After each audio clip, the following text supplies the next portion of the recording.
War and politics are certainly never dull. In 2020, 68% of the voters in Warren passed term limit reform, which means all elected city officials have the same limit of 3 terms in office. Those new rules mean Mayor Jim Fouts cannot run again in 2023 after his current term is up.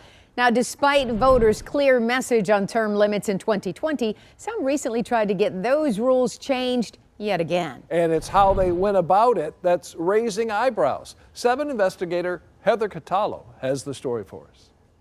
On 2 hot July days this summer, Warren residents trickled into a cool banquet hall with the promise of free lunch and free gas. All right, next gas card 696525. But prizes and pasta were not the only things on the menu. We are at the same time too, we're also circulating a petition today.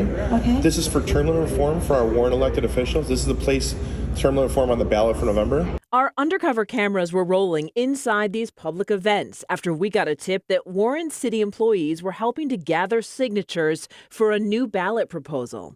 That proposal aimed to extend term limits for the mayor, clerk, and treasurer, potentially allowing current Mayor Jim Fouts to stay in office longer than 16 years. This is just to get it on the ballot so all the residents can vote whether they're for it or not. Sources confirm for us that's Gail Dietz at the petition table. She works in the mayor's office. Next to her is Sean Clark, Warren's senior housing director of administration.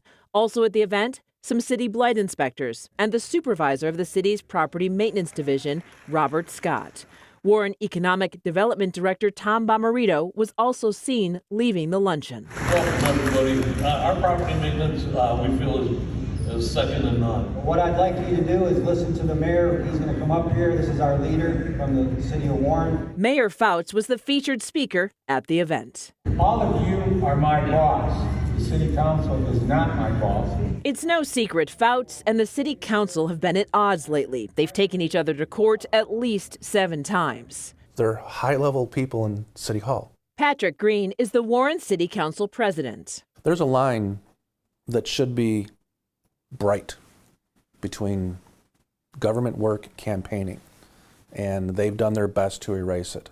Michigan election law prohibits city employees from campaigning on city time. The 7 investigators requested the time cards for the 8 employees we saw at the petition drive.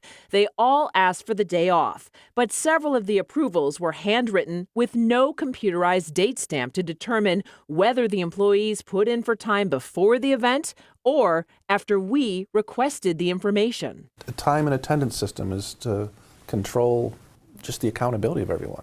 And for these appointees, I'm concerned that all appearance, it looks like it was filled out after the fact. Beyond the use of city employees, there are questions about the group funding this petition drive. According to newspaper ads like this one, a group called Citizens Alliance of Michigan hosted the events.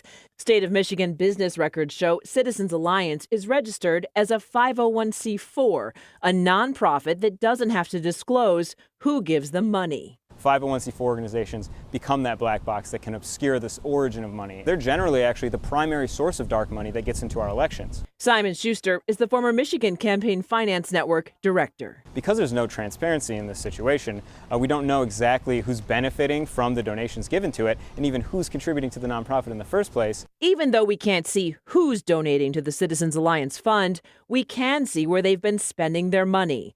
In late June, they gave $10,000 to the ballot question committee called Citizens for Term Limit Reform. And that's not all. The directors of Citizens Alliance are all City of Warren employees. Senior Housing Director of Administration Sean Clark is the secretary. Warren Public Service Director Gus Ganem is the group's treasurer. And their president is Cecil St. Pierre. What's your reaction to being suspended by the Attorney General? I resigned. No, you were suspended first. I resigned. The former Warren City Council president and probate lawyer is no stranger to the 7 investigators. Hey, Mr. St. Pierre, we just want to talk to you for a minute. Rigged. You're rigged. And now members of the current city council are questioning St. Pierre's nonprofit's financial contributions to the term limits effort that would benefit Fouts, just days before St. Pierre was hired as an assistant city attorney this summer. If you give $10,000 on a Friday and you get hired on a Monday, and then on that same week on the Thursday, the 6-month probation that's required for a new hire is waived, it looks like corruption. Did this administration break the civil service and union rules to hire Cecil St. Pierre as a payback for his dark money fundraising? According to the IRS, nonprofits like Citizens Alliance of Michigan are required to have their tax forms on site for the public to inspect. But when we visited the nonprofit's address, St. Pierre and his files were gone. Legally, we're supposed to be able to get a copy of the 990s for this nonprofit. Then Heather, I would just suggest calling Cecil. In an email, St. Pierre told us he changed the address for Citizens Alliance, but that wasn't done with the state until 4 days after we went looking for them. St. Pierre would not talk to us on camera, but did release a statement that says, in part, Citizens Alliance was formed to foster communication about important issues in our state among members of our community and to promote social welfare. Our spaghetti luncheons did exactly that, connecting various elected officials and candidates with members of the public. This grassroots organization is driven by unpaid volunteers who help on their personal time. We have requested the IRS forms for the nonprofit, but so far, St. Pierre has not provided them, despite IRS rules that require them to be available to the public. If you could please give me a call back. Do you have a minute to talk about that? I am calling in reference to the Citizens Alliance of Michigan. None of the city employees who were at the luncheon returned our calls for comment. The petition drive did not gather enough signatures in time, so the term limits question did not make it onto the ballot. But questions still remain about who donated to the nonprofit and why. Transparency in government is enormously important. We really have no insight into how that money is being spent.